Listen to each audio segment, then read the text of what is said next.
and welcome to the Always Better Than Yesterday interview sessions with me, Ryan Hartley. And today my guest is Nik Hanson. Welcome, Nik. Hi, lovely to be here. It's amazing to have you. I love the fact that you're a positive psychologist. Before we get into any of that, please introduce yourself and tell us a little bit about your story. So hi everyone, I'm Nik Hanson. I am a high performance trainer, speaker and writer. As Ryan says, I've got a background in psychology and I specialise in positive psychology. And for those who don't know what that is, because I didn't until about 5 years ago, it's a relatively new science, it's a new strand of psychology. And instead of coming to me with kind of depression or anxiety, you would come to me to help you flourish and live a happier, more successful life. I love that. And I've seen on your website, you talk about being a balance junkie and a freedom seeker. Take me on the story of how this all came to be. So it probably began when I was about 26, I think. I was one of those people that never really knew what I wanted to do. People always said, what do you want to do? And I didn't go to university. I just did some work experience at school and ended up working in the bank. And I was like, I have no idea what I want to do. But I always was drawn and gravitated towards people. And I always had this massive thing about customer service. I would always go above and beyond and always put the customer first. So I knew there was a people thing in there, but I didn't quite know what that meant and what the interaction was. And then I had a partner at the time who had an autistic brother, and I kind of couldn't quite figure out how to communicate with him and what he needed from me. So I started looking into autism, and that kind of piqued an interest in psychology for me. And I'd messed my A-levels up at school. I kind of didn't really have that focus at school. I did well in my GCSEs, but my A-levels, I just got this newfound freedom and, the focus wasn't there. So I went and did a psychology A-level at night school when I was 26, and I absolutely loved it. Like I was like, this is what I need to do. So then I went on this journey of doing my A-level and then went to do an open university degree in psychology. And I started to change what I was doing in my career. And again, it became more people focused. So I worked in IT. I didn't like it, as most of the people who work in IT don't. And they just fell into it. But I was gravitating towards how people worked. And then what I started to do was I started to change how people worked. And that became my job. So my full-time job was something called service improvement. So I ended up helping to change a company's service, which included how staff work, which I loved. So in the meantime, I'm doing my psychology degree. And then, as tends to happen in our life when things are going quite well, some big things started happening to me in my life. So I suffered an almighty burnout in my mid-30s. And looking back, it was probably something I did because I was doing my degree. I was working full time, which included a lot of traveling. And I also, in my wisdom, decided to renovate properties as an aside in my spare time. So I was self-employed and I ended up in bed one morning and I just couldn't get out of bed. So mentally I felt fine. I was like, what is this all about? But I realized now, looking back, that this was a huge burnout for me. And I ended up being in bed for about 8 months. And just to have that trigger, obviously you go through things in life which are massively life-changing. And I had no income, I had no partner, I had, this lifestyle which I thought I wanted, and then physically I couldn't do it anymore. So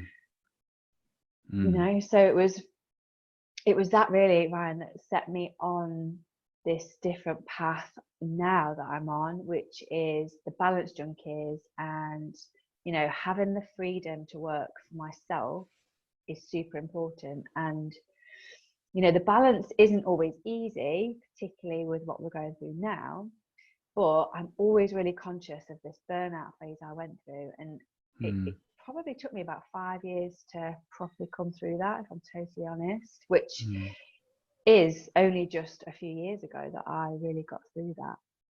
Metaphorically speaking, what got you out of bed? That's a really good question. I think I did, and Hmm. because I see myself as somebody who's a high performer, it was a bit of a double-edged sword. Because I was a high performer, I always thought I needed to do more. But then when I find myself in bed, I was like, oh my goodness, I've got to get out of bed. I've got to do this. I've got to do that. But then I kind of let it go a little bit. Like, okay, high performance doesn't mean burning yourself out. Let's just sit with this. Let's feel these emotions. And one day I thought, you know what, I can do something different. So it was me, it was my friends, it was the support I had around me. I started drawing on that, and they gave me the strength, and then I felt the strength to get up and do something different. I love that. You say on your website when it's okay to quit, and I found this really interesting. So when is it okay to quit? Everything's easy with hindsight, right? So I would say I should have quit 2 years before I had my burnout, and now I have the knowledge of a burnout. I will massively quit before that. So I was always like, quitting equals failure. So you don't want to go down that route, but it's not. Sometimes it's okay, particularly now with going through what we're going with the coronavirus, that we just sit and be and experience the feelings that we've got, and don't try and throw them to one side, which is what I kept doing. I was like, right, I'll deal with that later. I'll deal with that later. I'll deal with that later. Let's close the box in our head. Let's close that, push it back and deal with it later. But at some point, those boxes for me just started pinging open. And I was like, right, I've got to try and shut these boxes. Let's just deal with that later. But there comes a point where you can't. You just have to deal with that and work through it. And that's, I think, why I got into positive psychology, because there's so many tools that you can use and techniques to help you out of this. For me, it wasn't a rut. It was the biggest cave, the biggest, deepest hole I've ever been in. But even if you're in a rut, some of these tools and techniques massively help. So that was what got me into positive psychology in the end. I was going to originally be a criminal psychologist, working with prisoners and in that side of things. And you can't really go more opposite than where I am now with positive psychology. But I think it's because of what I went through. And I was like, right, I need some tools and techniques and support. And this is what led me down this path to positive psychology. We have a very similar background. I was a curious human being. I went to university to do psychology, and my audience will know that I wanted to know why naughty people did naughty things. So I wanted to become a criminal profiler. I think I'd watched too many Wire in the Blood episodes back in the day. And I joined the police as a 999 call handler and quickly realized that the criminal profiler job didn't happen. And what I did is I found myself in a service improvement role, much like yourself. And I guess there's an awakening when you get this sense of being able to make things better. That was what I fell in love with, and coaching was the best way for me to be able to help that happen for people. And I just love to know, first and foremost, what do you term positive psychology, and then how do you use that in your day-to-day in your business right now? It's a great question, and I didn't realize we had such similar backgrounds. That's really strange. So positive psychology is the science of flourishing. So again, I think the beginning part of my life, I really flourished. I did really well. I had a lot of money. I had a really successful job. And, I was getting to the point where I wanted to start a family, and I was looking at relationships and that kind of thing. So I was like, you know what, you can have it all. But then clearly my life was destined for different things. And, I haven't got the family that I've always wanted, and I haven't got the relationship that I've always wanted. So, work-wise, I've done really well and then lost it all as well. So there's a huge thing in life about you've got to attain, you've got to get to a certain place. And, when you're there, you've made it. And only now, I think I would have been chasing this kind of ever eternal there, this fake there, this happiness that's there, that actually I know now isn't, because we can be happy right here, right now. It's a choice. Like this week, I have really struggled emotionally with the coronavirus, with not being able to see people and not being able to hug. I'm like a very tactile person. I miss my nephews and nieces, and I was just in a real slump this week. So one of the tools that I go to, is my go-to thing, is the easiest thing to get you a good boost, is gratitude journaling. You know, some people hate the word journal, so I tend not to use that word, but being grateful for what you've got is a massively important thing. So again, rather than focusing on what you don't have, you focus on what you do have. So for me, I have a business that I absolutely love. I have clients which, you know, I am so inspired by. I'm reading a book a week this year, so I'm learning so much. So I've got the time to read, which I don't normally have. So they're my 3 things that I wrote down this morning. And every single day, I write down 3 things that I'm grateful for. Some big, some little. It might be this drink of tea that I've got right now that I'm grateful for. You know, there's some days where there won't be big things that you're thinking of, but that is my absolute go-to tool to start with. If ever I'm feeling slightly low, it's there, it's a connection. And then when you go back and read it as well, you're like, this is amazing. Can you remember that day when I had this going on? And can you imagine now, I was looking back in a year's time to going through what we're going through now, we'll think it's absolute madness. But focus on what you love and what you've got in your life, and reading those things back, it's so inspiring. Did it take practice? Absolutely, yeah. So even now, so I'm a positive psychologist. I am not happy every day. It doesn't mean that I'm happy every day. It just means that I know how to tap into these things that can make you happier. And a happier person flourishes. So you think, I'm going to do all this work and then I'll be happy. If you actually flip it round and say, I'm going to be happy by doing something like gratitude journaling, even meditating, like, is brand new to me. It's always something that I've been advised to do, but I've just not given it the priority. I've just thought, it's not for me. I'm a go-getter. You know, I'm focused on this, that, and the other. And sitting down for 15 minutes didn't do it for me. But during this lockdown, every single day, Ryan, I've been meditating, and I've got such a lot of focus from it. So yes, it's practice, and you'll find most of the things you do are habits. So either bad habits or good. And it can take maybe about a month to kind of get that habit ingrained into your world. They say 21 days to form a habit. It can actually be up to 66 days. It can be quite a significant period of time. So, and just do one thing. So don't say, right, I'm going to do gratitude journal, I'm going to do meditating, I'm going to do yoga, I'm going to do my best possible self exercise. I am just going to do one thing. Get that ingrained into my routine, and then do another. What else helps you? What else helps you help others? Yeah, another great question. So what I tend to do now is I use myself as a guinea pig. So I used to, back in my old IT days, you know, get people to do all this different stuff. Some of it I'd tried, some of it I hadn't. But now I feel like a bit of a hypocrite if I'm saying, right, Ryan, go and meditate, if I'm not doing it.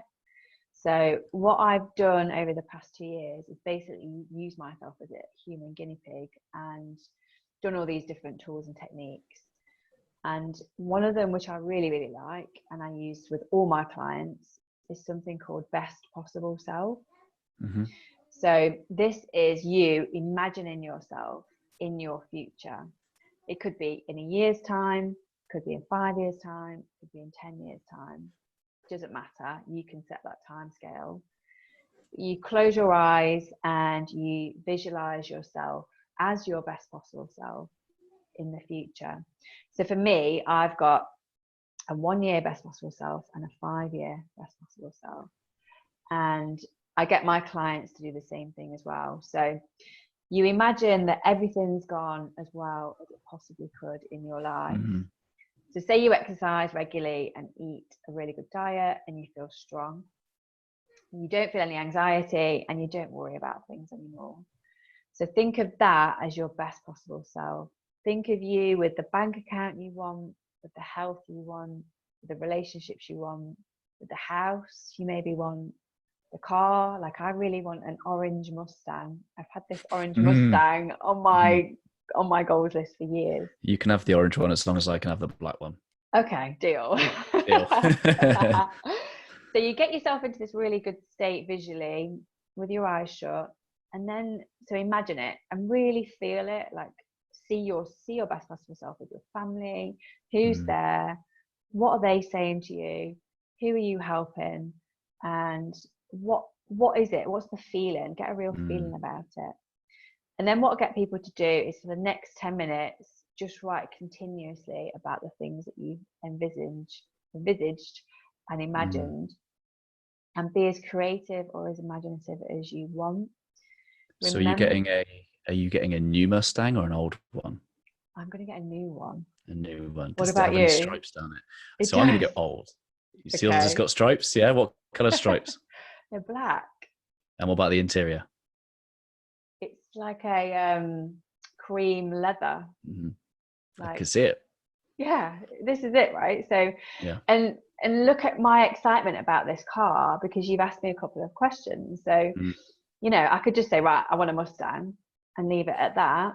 But like, you've made me really think about it, and the smell of the new leather when you get in it, and the touch of the steering wheel when you hold it, and then the feeling you get while you drive it.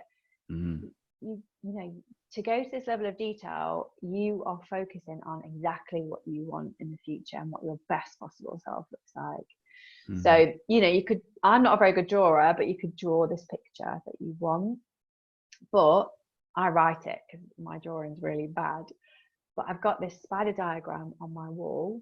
Like, you've got your stuff behind you there on your whiteboard.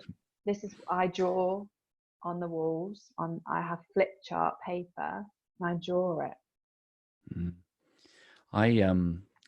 I talk a lot about positivity, and not just because life's great, but because life is tough. I think positivity is a choice, and it's been a real practical thing that's helped me through some of my darkest times. What would you say to people that think positivity is rah-rah?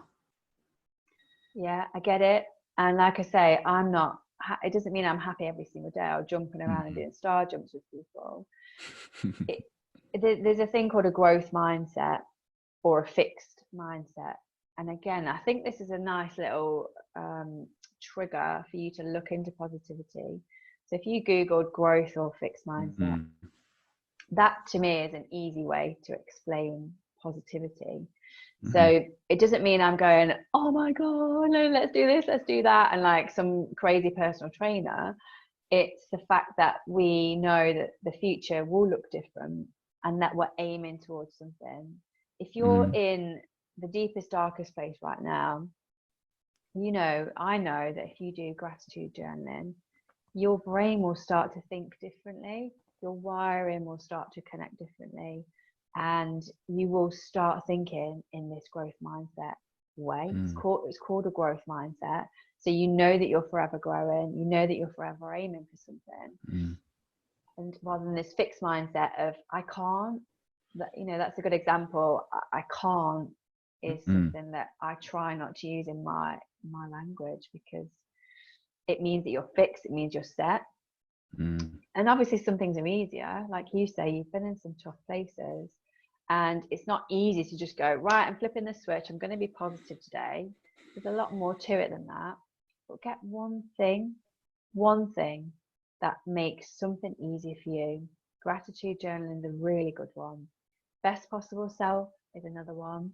So just having that one thing that is your go-to to help you. It might be a person. I watch your stuff. I think you're really inspirational, motivational. Okay. So many other people do as well. So you could be that one person for someone to just go, right, I'm having a bit of a bad day, or I need to get myself out of this pit. I'm going to watch Ryan today and his podcast, or I'm going to do something like go out for a walk, or do a bit of yoga. This isn't this isn't difficult Mm. stuff to do. Just do one of them. I grew up with an inspirational mum. She's my role model, and she always had this sense of it'll be fine, it'll be okay. There was just this optimism and positivity that just became part of our household, and I grew up with this growth mindset and positivity that just was, oh, that's just who I am. And I had to, becoming a coach, really go back and unpick that and really learn, because it had become such a habit that I didn't really know how or why I had created that. And I now know that it's just the sheer way that my mum used to lead in the home. But for those people that are looking at it now at the bottom of the mountain thinking, he's so positive or they're so positive, and I'm not. You talked about gratitude, you talked about best possible self. Where are some of the normal, not normal, what's the wrong word? Where are some of the entry level things? What are some of the additional things that you could possibly guide our listeners to? It's definitely support. So it's really good that you had that upbringing. I had the opposite. I had Mm-hmm. quite a negative experience, and you know, I was around people a lot that said you can't do that. Mm. You know, I can remember my brother saying to my mum, I want to own a car lot when I'm older. I want to sell cars, because he is absolutely mad about cars. And I just remember saying, you can't do that, you know. And there was no malice. It didn't come from a place of malice. It was just that that's how she was told things were, you know. Only different people became millionaires, and only different people own their own businesses. And, you know, the support thing is huge. So through trial and error, as you go through life, you find people that you're drawn to, and you're like, right, I really like them. They're really positive. They're really fun to be around. Let's spend a bit more time with them. So people like we're in each other's world now. We weren't a few years ago, but having those connections with people that do offer positivity, like me, like you know, I've got a lot of friends on Facebook that follow my journey, and I'm quite happy to say, I'm having a bad day today, guys. You know, this is the reason why. I'll be able to get myself out of it, or can you help me get out of it? And I think I only learned about 5 years ago to start showing vulnerabilities. Mm-hmm. I always thought I had to wear this mask and this, you know, you've got to be professional and you've got to always be positive, and that's not what people are drawn to. If I said every single day I found it really easy, it's a total lie. And to be vulnerable and to show that vulnerability, it is the key for me to what changed back in my burnout. Because pre-burnout, I wore the mask. You know, I walked down the street with my high heels on, and you wouldn't think there was a problem at all with me. I was just, you know, blazing a trail of glory through life. That's what people thought. And then now it's not like that at all. So just opening up, even if it's to one person, even if it's to your best friend who you've never spoke to about this stuff before, start sharing it. You know, I've had direct experience of suicide, which I know a lot of people would have.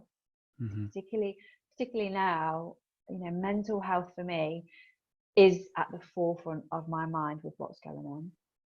And when you've experienced that and you've been around it, you know, it's very often a fine line between people going down this route and staying positive. I'm not naive to think this doesn't happen, because I've got direct experience of it. But that person I had in my life, he didn't speak to anyone. He had this smile on his face, and you know, you just thought everything was fine. And it wasn't. And he just thought he had to wear this mask. And this is why I get it now, because I've been through the deepest, darkest times in my own life, and I've been suicidal. I've been at that place. And I understand it can feel, like you said, like a mountain, but one thing a day, and I promise you this will help you. I'm reaching out and speaking to one person. Or when somebody asks you, how are you, don't just come back with the I'm fine reply, because you're not. So just tell them, and just use that strength that you've got to tell people that you're not fine. Yeah, I love that. The other thing that connects us is that we've both been mentors for the Prince's Trust. I'd love to know, I know it's a very giving experience, but what has that experience given back to you? I started working with the Prince's Trust in my 20s, Mhm. you know, back in the day when I was just trying to figure out where my role was. And I became a business mentor, and one of my mentees I still speak to now, you know, he had a really challenging background. He'd been in prison, and he had all these hurdles. And I'm not from a massively privileged background, but compared to that, I have had it easy. You know, I haven't been to prison. I have had food. I've had a home and things like that. And he had none of that.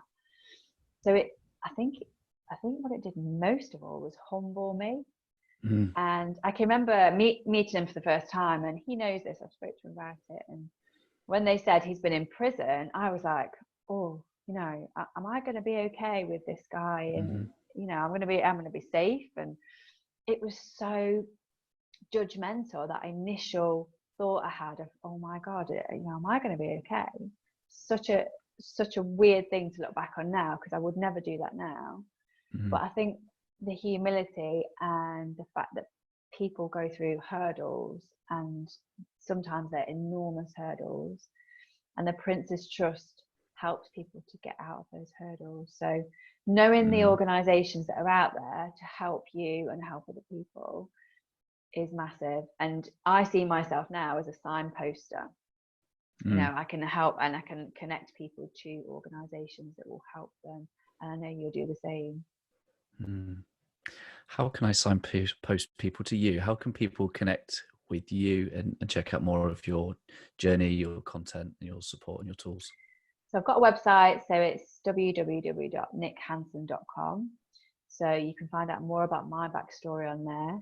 Or I'm generally on Facebook, so Nik Hanson on there. So come and find me on Facebook. I'm not on Instagram. I've just opened a TikTok account, but I've not posted anything yet. I feel too old to be on there. So yeah, definitely my website, nikhanson.com, or Facebook, Nik Hanson. Get it done. Get one TikTok done by the end of today. Do you accept the challenge? Are you on it? I am. Are you?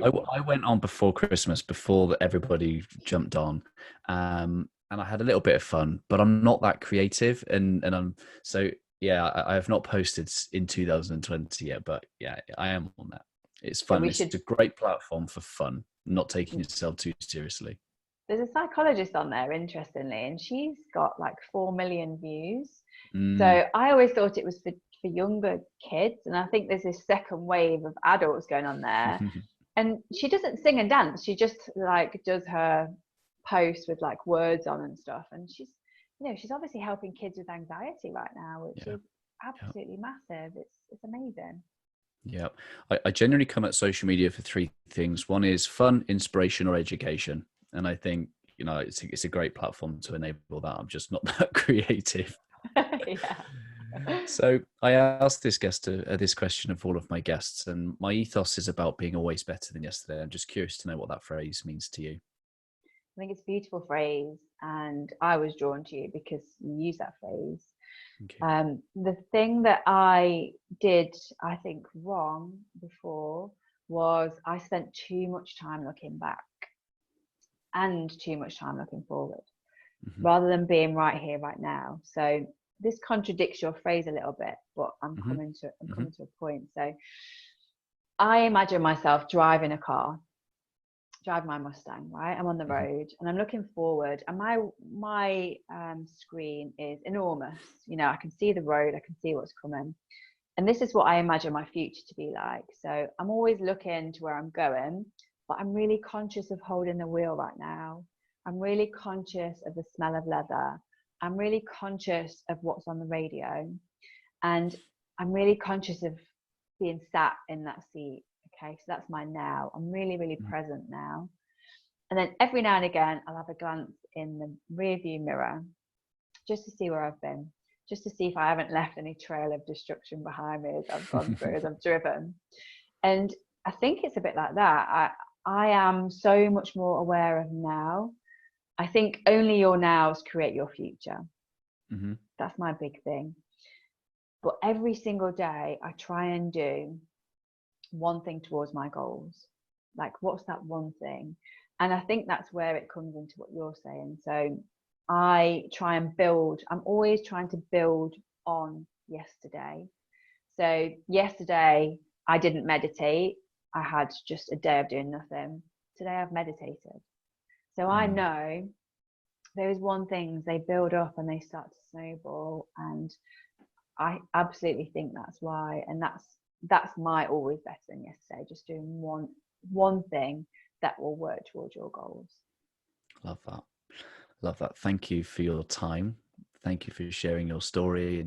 And I would just be honoured if you could leave us with a final thought from your good self.